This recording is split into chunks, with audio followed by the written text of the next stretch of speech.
অলিউর রহমান চৌধুরী কমিউনিটির কাজে এক নিবেদিত প্রাণ। প্রায় ৩ দশকেরও বেশি সময় ধরে পর্তুগালে বসবাস করা অলিউর রহমান চৌধুরী প্রবাস জীবনের শুরু থেকে জড়িয়ে পড়েন কমিউনিটির নানা কর্মকাণ্ডে।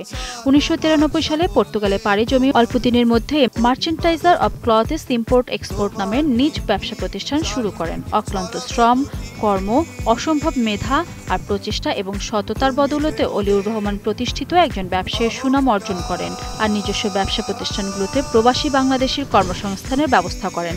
পাশাপাশি কমিউনিটির যেকোনো প্রয়োজনে সুখ দুঃখে সর্বাগ্রে এগিয়ে আসা অলিউর রহমান চৌধুরী প্রবাসীদের কাছে অত্যন্ত প্রিয়জন হিসেবে আসীন হন। পর্তুগালের প্রবাসী বাঙালিদের এগিয়ে যাওয়া কিংবা সাফল্যের ইতিহাসে রয়েছে তার নানা অবদান।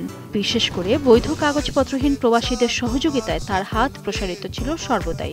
পর্তুগালের প্রথম বাংলাদেশি মসজিদ প্রতিষ্ঠায় গুরুত্বপূর্ণ ভূমিকা রাখা অলিউর রহমান চৌধুরী ওই মসজিদের প্রতিষ্ঠাতাদের মধ্যেও অন্যতম। মৃত ব্যক্তির লাশ দাফন কিংবা বাংলাদেশে প্রেরণে অগ্রণীতে থাকা অলিউর রহমান চৌধুরী নানা রাজনৈতিক, সামাজিক, সাংস্কৃতিক সংগঠনের সাথে ওতপ্রোতভাবে জড়িত।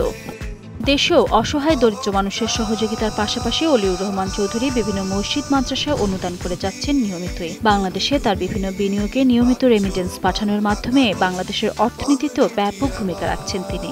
হবিগঞ্জ জেলার নবীগঞ্জ উপজেলার দেবপাড়া ইউনিয়নের কালাবরপুর গ্রামের এক সম্ভ্রান্ত পরিবারে জন্ম নেওয়া অলিউর রহমান চৌধুরীর বাবা আবুল খায়ের চৌধুরী ও মাতা সৈয়দা রেনু বেগম। ব্যক্তিগত জীবনে স্ত্রী সৈয়দা লতিফা খানম আর ৭ সন্তানকে নিয়ে তার সংসার।